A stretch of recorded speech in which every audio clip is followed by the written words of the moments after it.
Jetzt kommen wir aber zu unserem heutigen Highlight unseres Digital Summits, unser Keynote Indy Johar.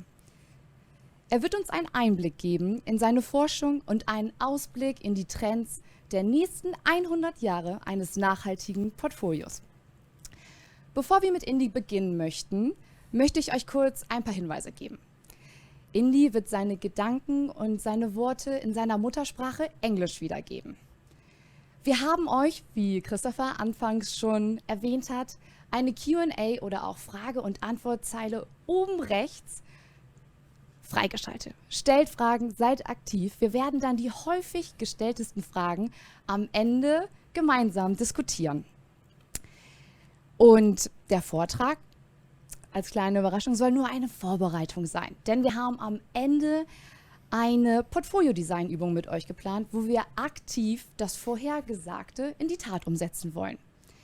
Und da werden wir uns auf euch ganz und gar konzentrieren und eure Gedanken rund um die Zukunft und das Thema Wohlstand und Vermögen besprechen. Seid also gespannt. Nach dem Vortrag machen wir also eine kurze Pause. Danach erhaltet ihr einen Link für diese Portfolioübung. Diesen Link könnt ihr problemlos öffnen, über jedes Smartphone, Tablet oder auch PC und auch über jeden Browser. So, nun genug der Vorrede. Christopher, Indy und du habt bereits eine lange Historie und auch eine Freundschaft, die ihr teilt.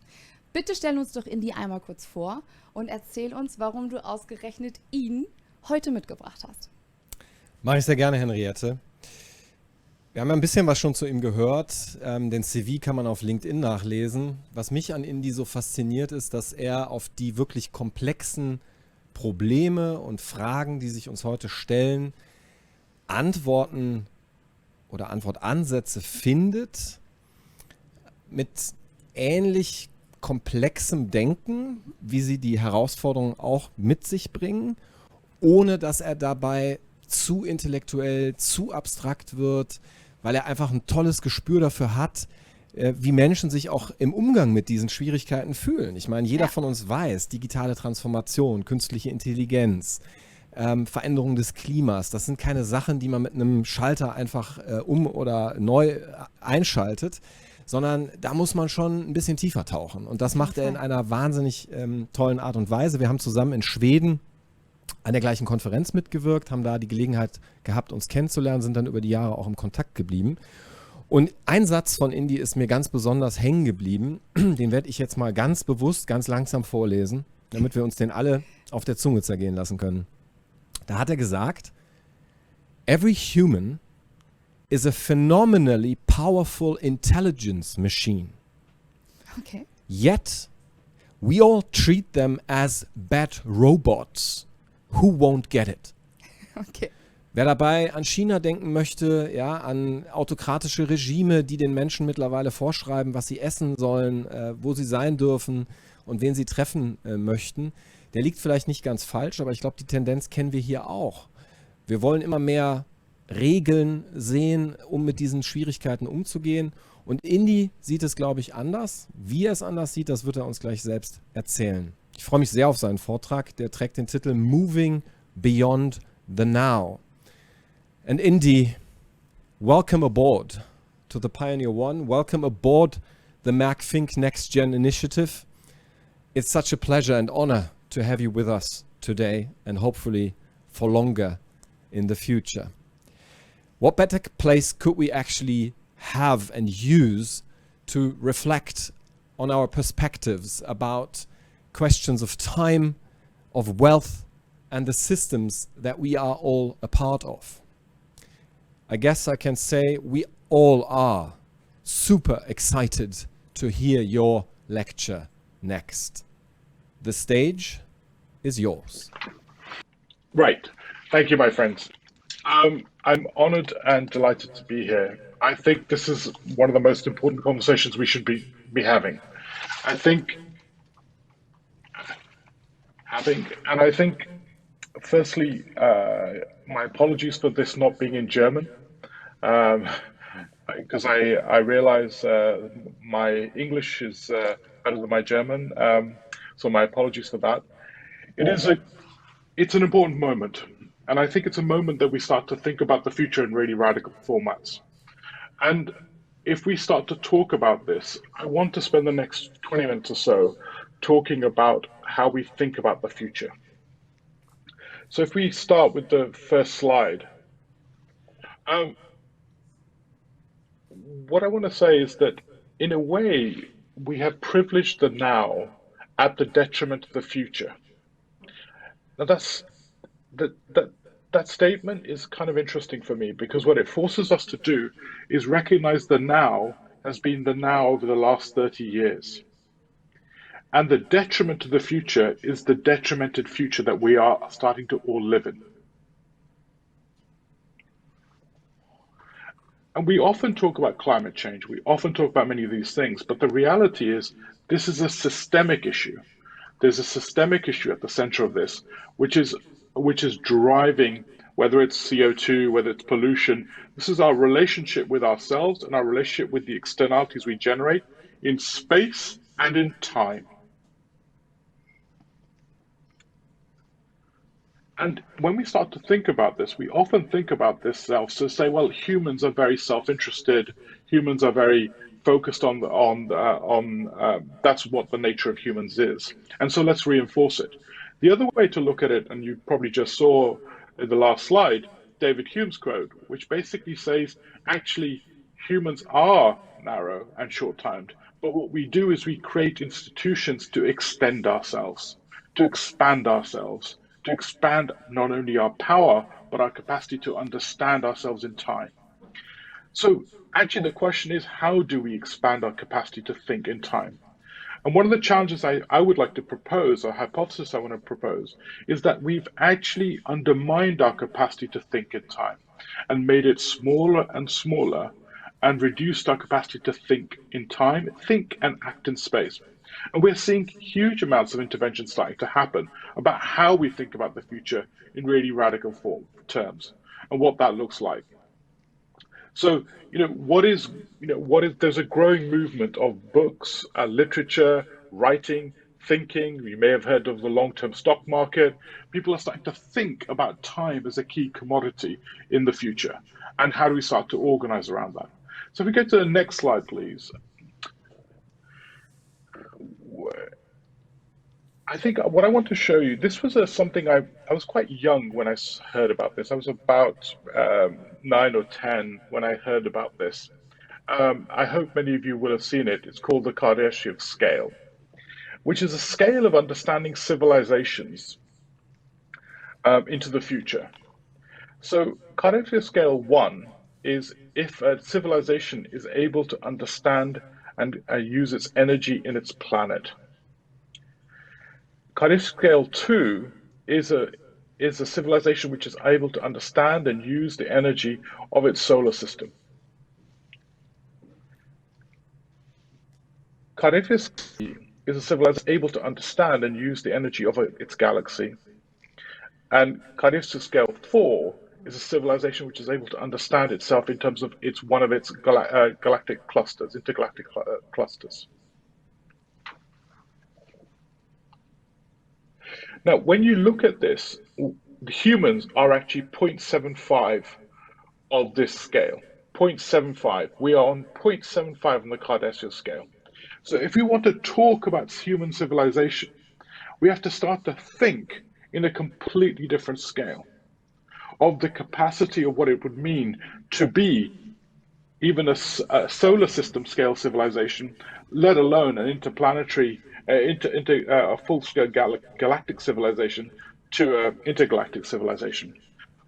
Now, what I loved about that was it expanded my thesis of what it meant to be human and what it meant to be a civilization and what it meant to compete and what timescales look like. One of the best projects I've seen is seeing humans. And so if we write our calendar, rather than writing our calendar as 2020, we should be writing our calendar as something like 12,020 to recognize the kind of space of human civilization, not in the age of 2000, but in a longer period, and what that does to our mindset of the future. At the same time, as you see on the slide, politics, sort of all the way through to kind of, in a way, the production season, businesses, business quarters, internet, financial markets, what we've seen is a shortening of our time horizons to very, very, very minuscule landscapes. Politics at 4 years is optimistic, I would suggest. But when you start to look at that, you see a foreshortening of our capacity to think and react. And the long has actually become divorced into that reality. So at the same time, if we go to the next slide, what I want us to start to think about is actually another challenge, which is that I would argue the world we're living in right now is that COVID is a trigger of a much larger area of long emergencies, where the growth of uncertainty is where we're seeing a massive growth of uncertainty. And you've probably all seen the diagrams and drawings of COVID is just one wave. After that, we have the economic crisis, then we have the climate change crisis, and then we have the biodiversity crisis. What we have is these future risks are starting to come in and come in at us at a rapid rate. The externalities we've generated over time are starting to come in at us. And how these crises cascade is, I think, really important for us to consider. How do we operationalize ourselves in an age of uncertainty, not just risk, but age of risk and uncertainty, in an age where emergencies and shocks will be the feature of the system, is, I think, a really important issue. We often think of the future through an idea of linearity, of the future will be similar but small amounts of deviation, with risks being the unknowns that come and attack it. What if this is the other way around, where actually the risks is a predominant behavior, actually the uncertainty is actually the illusion? How do we organize ourselves? And this has a fundamental relationship to our future. The next slide, please.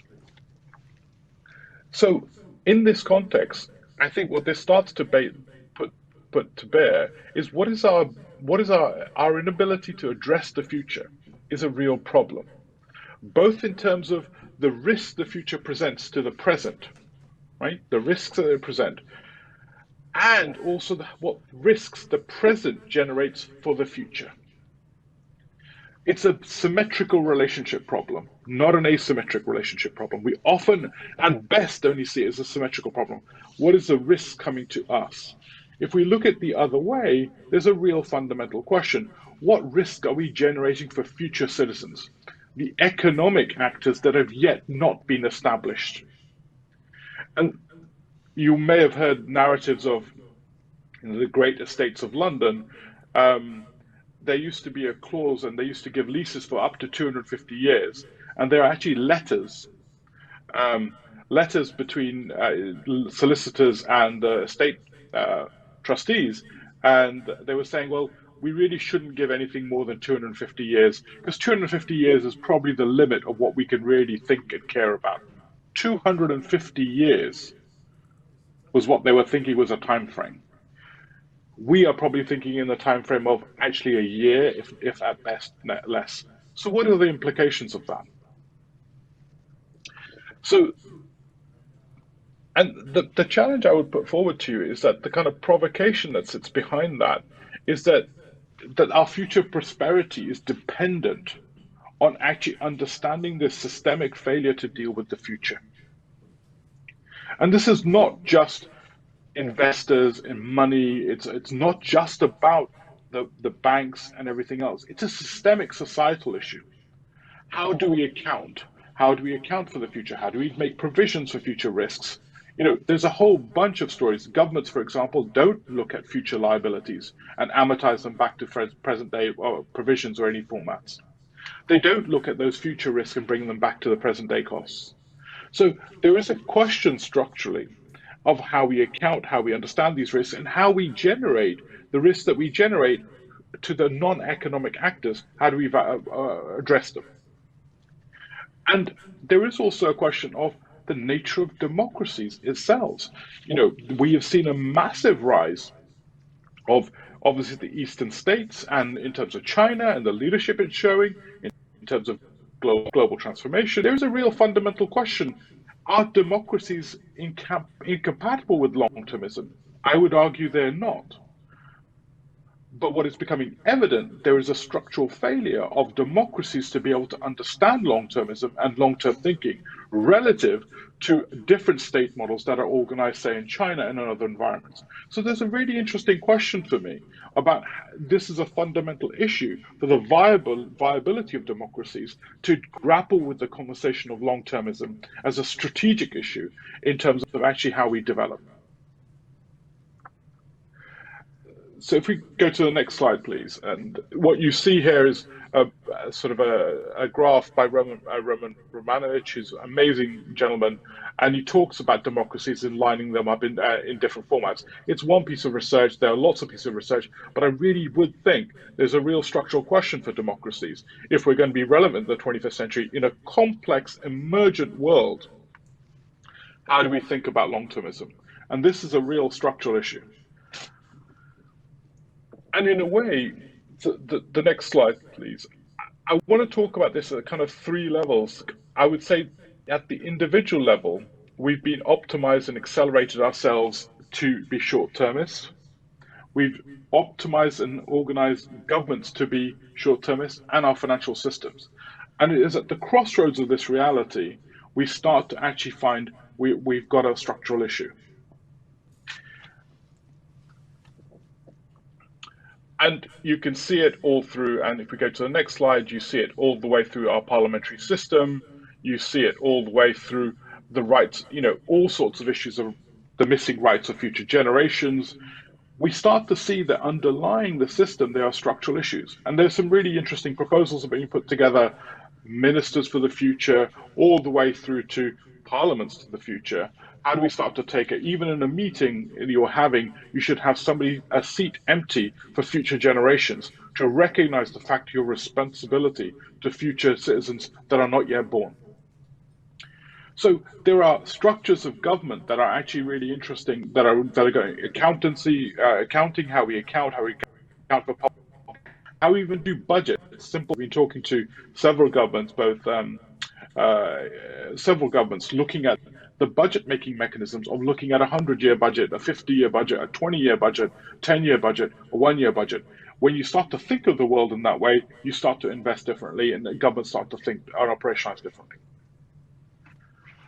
Next, obviously, you'll know this better than I will, and many of you in this room will.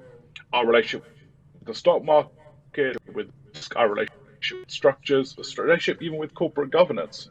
Actually, most of these things are organized towards short-termism. And you've all seen, I think Germany's got some of the oldest companies in the world. But actually, we've seen the average life of corporates declining significantly. What we've seen is corporate life kind of diminishing in a significant way. But when you look at this stuff, there's a short-termism to the structuring of this. What happens, many of you will know, in 1709, the UK government issued consols, which were perpetual bonds. There's been a history of thinking about finance over 100-year bonds. We're doing a piece of work looking at what would a perpetual smart bond, a kind of dynamic bond, look like in the 21st century, and how would it invest, how would it operationalize? So what are the instruments? You've seen the long stock market being developed, being explored as an idea, where people are starting to think about these things in different formats. And if we go to the next level, obviously, in terms of actually the kind of the next slide, we obviously talk about the biological level in terms of the individual challenges, in terms of planning and caring for the future, me as an individual, the short-termism of language, how we perceive ourselves as an object. You will know, English, for example, 80% of the English language is made of nouns. So what we see is the world through a thesis of objects. What we don't see is actually verbs. So if you look at indigenous languages, what you find is nearly 80% of the language is in verbs. They see things through the act of doing. A mountain is not there forever. A mountain is in flow. Everything is in flow. So what you start to see is our cultural narratives and our biological narratives, actually how we perceive ourselves as individuals, when the reality is we're a stream of microbiomes. More than 50% of us is not human DNA. We are in mass symbiosis with our environment, with our context, with history, the epigenetics. For example, the impacts of poverty pass up to 2 to 3 generations through the line your parents and your grandparents because of epigenetic imprinting on your DNA. So time is a very significant component into our biological evolution, yet we ignore it. We think of ourselves as isolated capacities. And obviously at the socioeconomic level. But if we then move forward, to the next slide.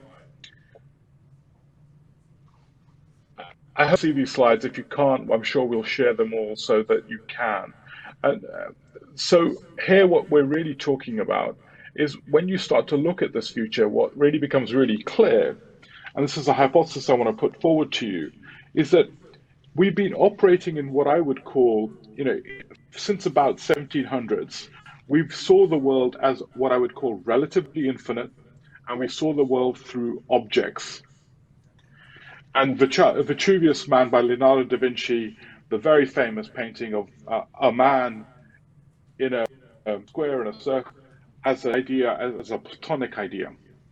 But what science has been telling us is that increasingly we're no longer operating either in an infinite world, we're operating in a small world, and actually it's our interdependencies that are critical, less and less our isolated capabilities.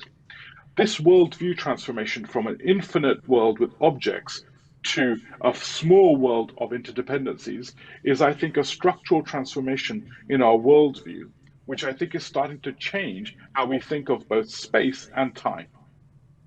And this transformation is at the heart of transforming how we see ourselves.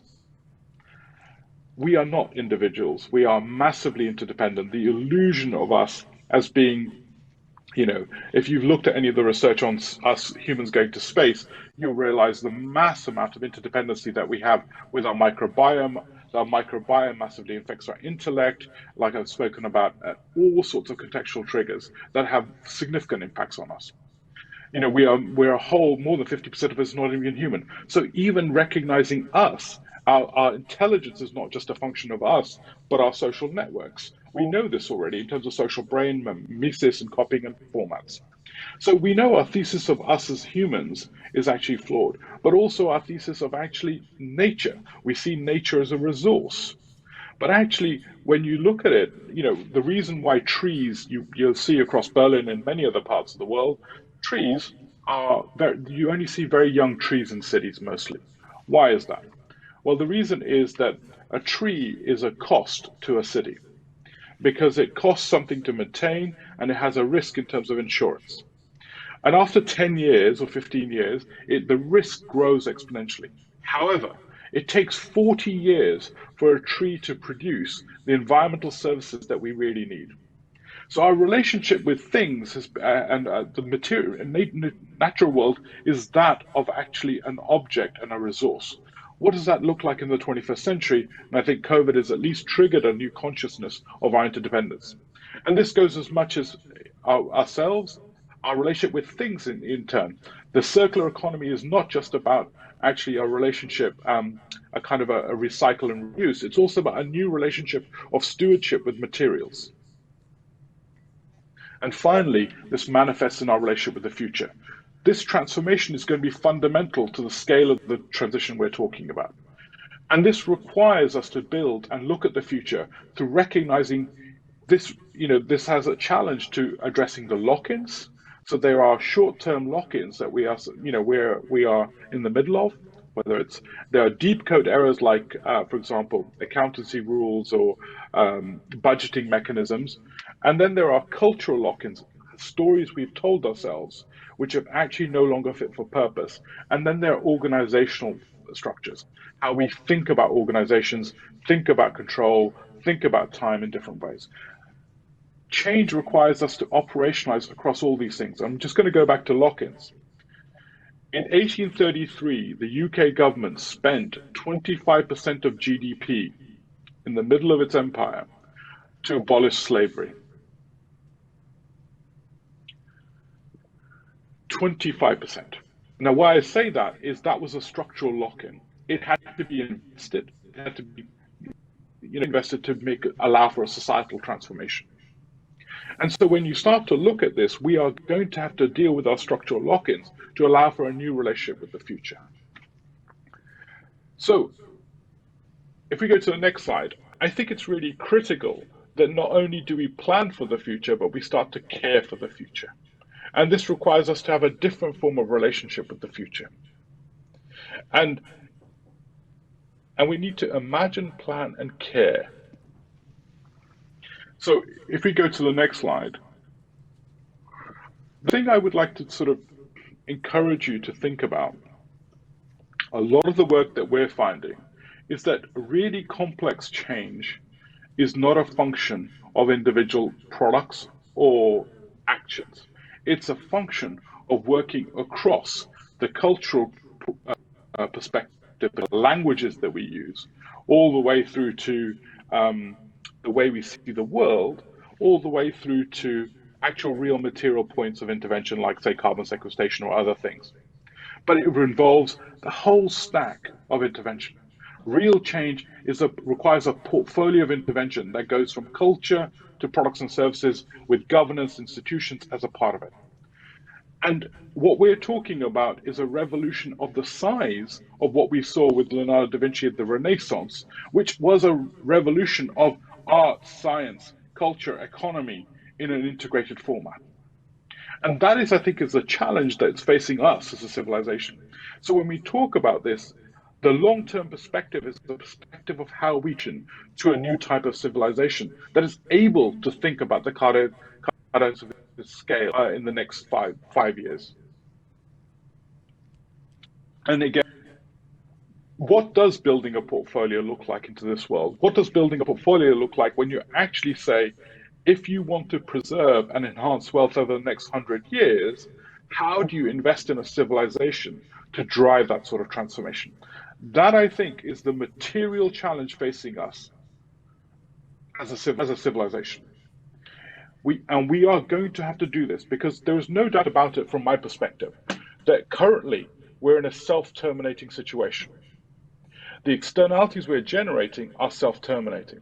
And there is only one way through this, is actually trying to strategically drive the capacity to do this. Many of you will know, and many of you will think, some of you will think, that it's government's role. The reality is governments don't have the political railroads to make this sort of transition. The construction of the political railroads, the societal railroads, the societal capacity to make these transitions is going to be generated by a movement of people. Great revolutions have started not just from, and not revolutions in violent sense, but actually industrious revolutions have not been centered on government. But government is a key part of that device, but a real leadership to talk about this transition. And often we talk about the future and all of these issues from a deficit perspective. Let's get rid of carbon. Inherently, yes. But actually, this is a whole new economy and a whole new value model out there to be discovered. And I think this is going to be critical in this process. And if we start to look at this, I think we can start to talk about what are the mechanisms of change. If we go to the next slide. And these mechanisms of change are, we've got a huge listed there. And again, I think it gets into more detail. We'll share the slides. You can have a look at that.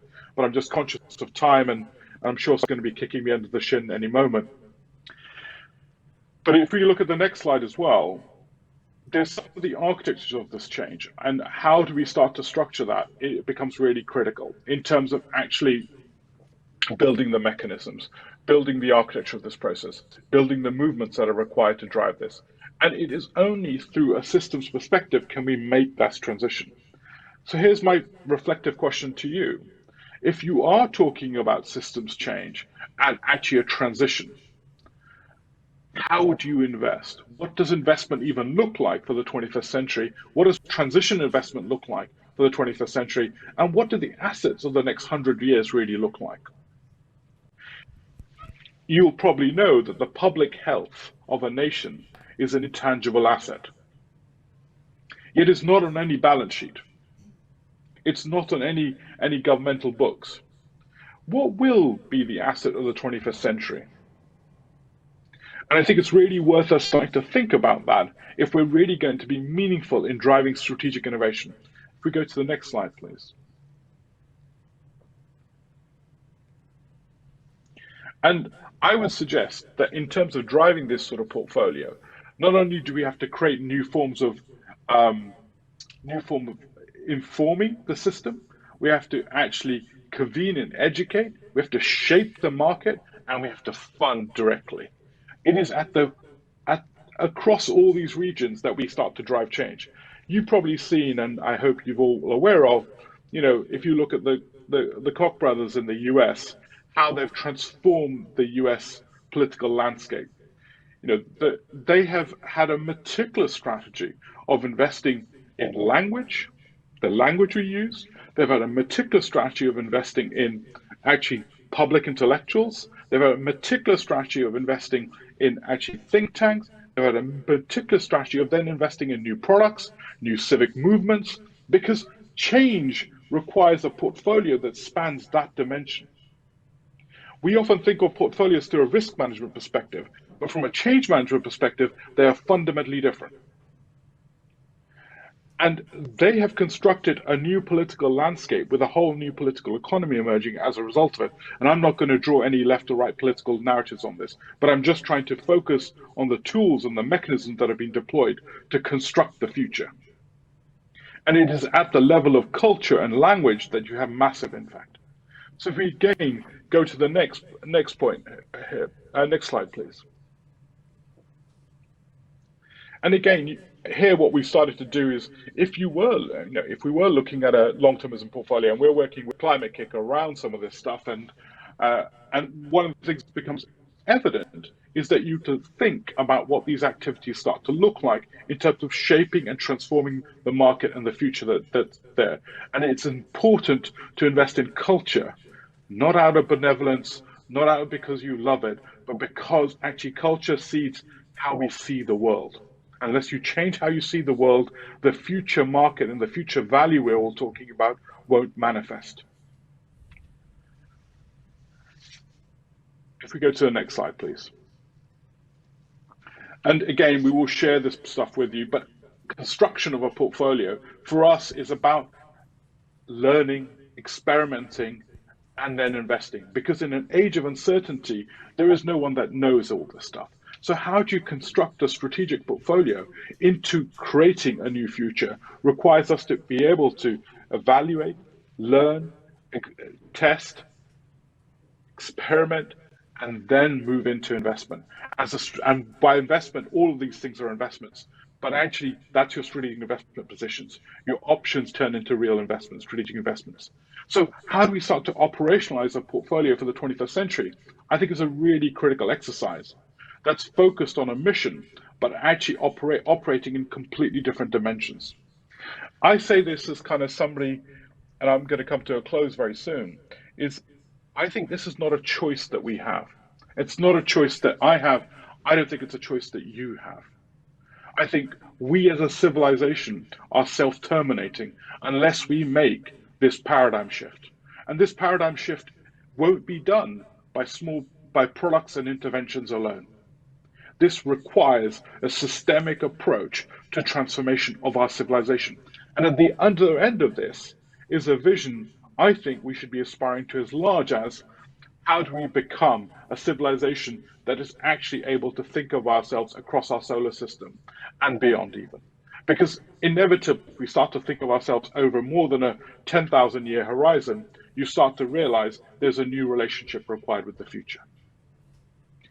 So I know what I've said is provocative, but I hope what I've started to hint at is that these dimensions of politics over 4 years, which is less than a year, I would say, politics was working almost like a 24-hour news cycle, or the production cycle, or the business cycle, or the internet.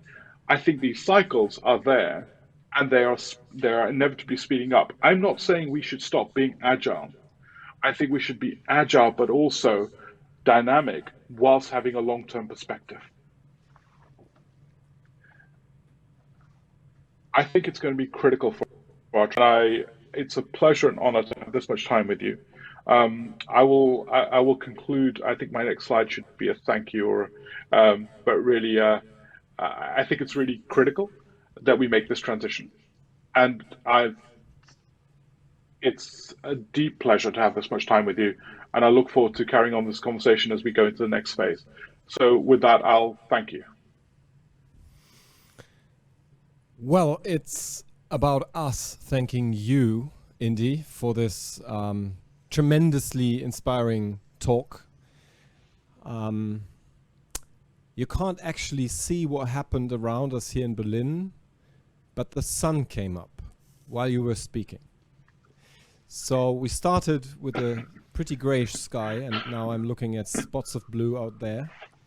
And maybe this is something that some of you guys out there watching and listening can see and feel as well after having listened to Indy's words.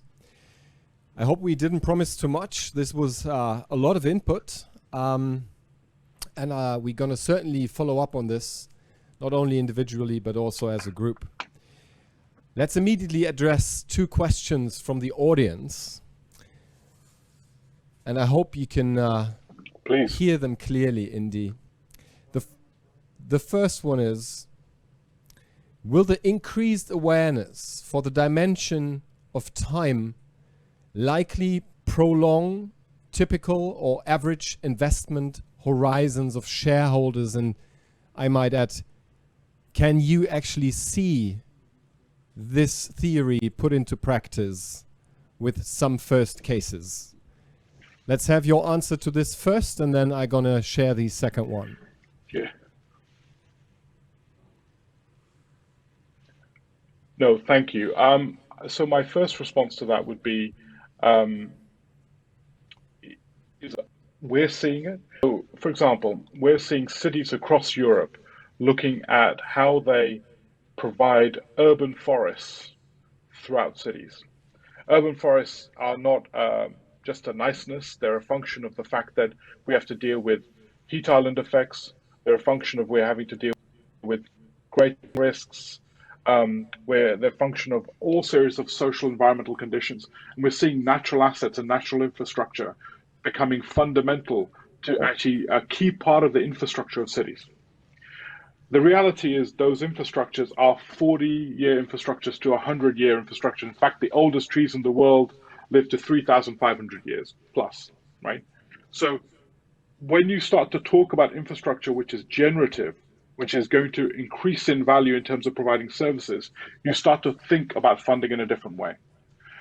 You know, to plant 4 million trees in Milan, which is kind of, we're talking about 400 million plus of money being allocated into new types of ecological infrastructure. So what we're seeing is actually these sort of infrastructures becoming critical, and that infrastructure investment will demand a different type of not only funding, but also a different type of value return over that period.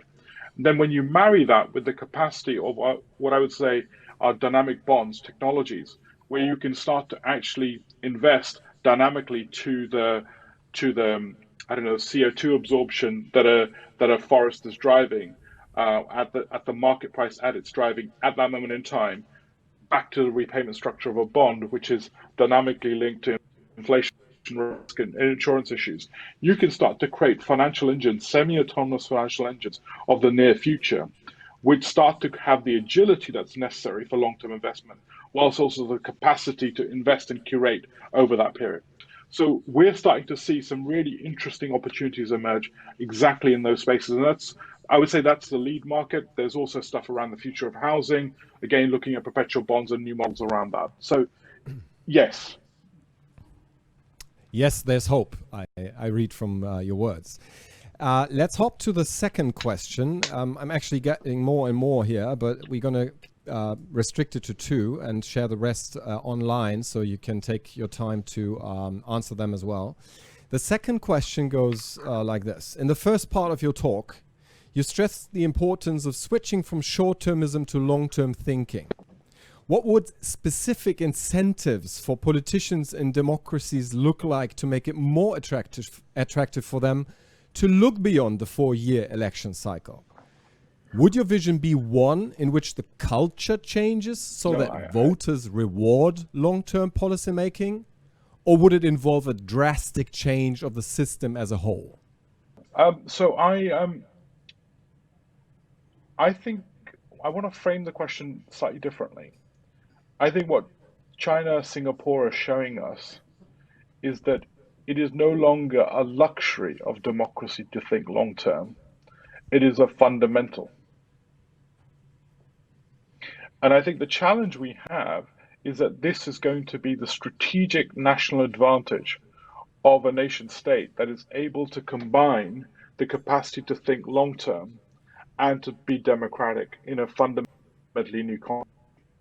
I think, this revolution is not be about financial instruments. It's going to be as much about how we govern ourselves as a civilization.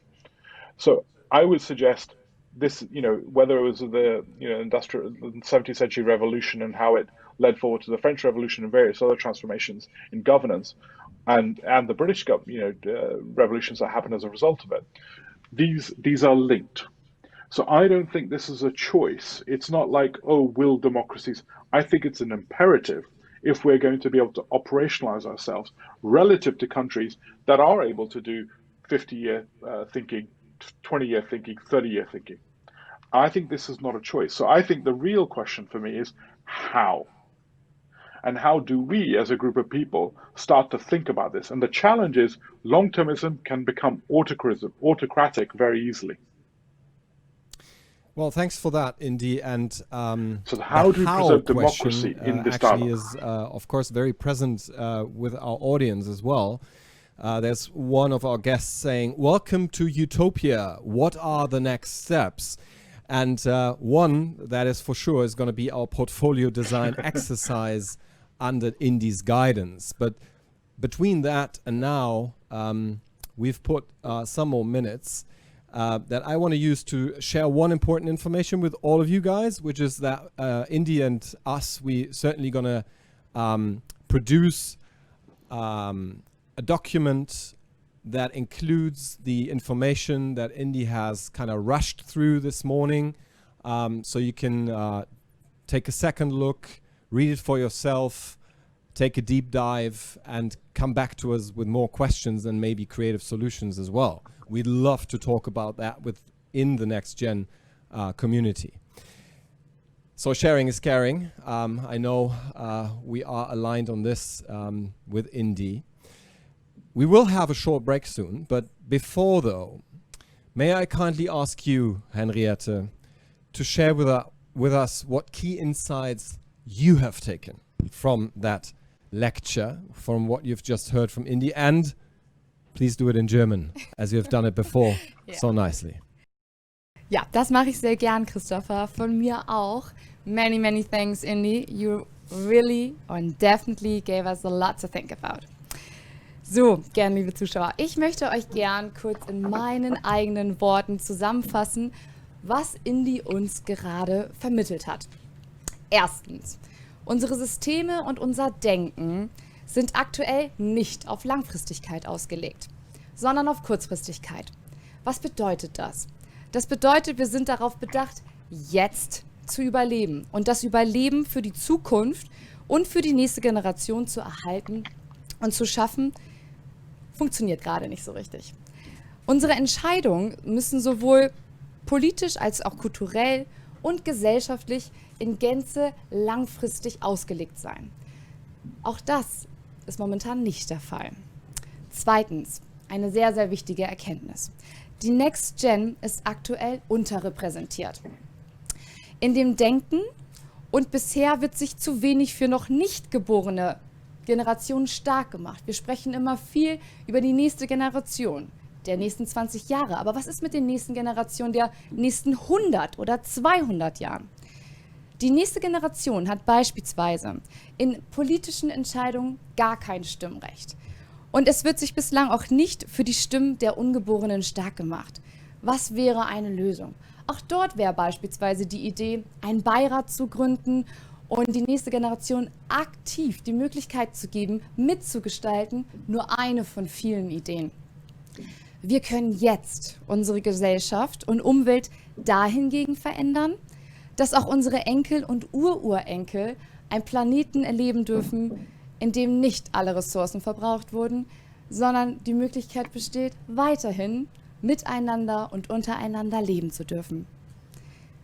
Viel gesagt, viele Informationen, aber was sind denn Maßnahmen? Also wir haben viele abstrakte Denker, Ideen oder auch Hypothesen. Die Frage ist, was können wir tun? Wir haben jetzt gelernt, dass über viele Ebenen können vertikal integrierte Experimente langfristiges Denken als Teil unserer politischen Systeme und unseres Verständnisses und unseres Denkens werden. Das klingt jetzt wirklich kompliziert, ist es aber gar nicht. Und zwar gebe ich euch ein Beispiel. Es ist wichtig, dass man Experimente wie von Indy erwähnt, das bedingungslose Einkommen, Grundeinkommen in Deutschland durchführt, um die Erkenntnisse und Ergebnisse auswerten und bewerten und interpretieren zu können. Macht das eigentlich Sinn? Und diese Experimente müssen nicht nur in der Gesellschaft stattfinden, in der Politik, in der Kultur, sondern auch persönlich.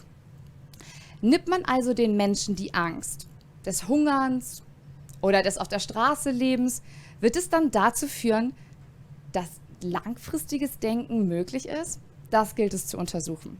Wichtig ist, dass die genannten Experimente auf allen Ebenen stattfinden, wie bereits gerade erwähnt. Jetzt machen wir aber die versprochene Pause und sehen uns in 10 Minuten gemeinsam mit Indy und Christopher wieder.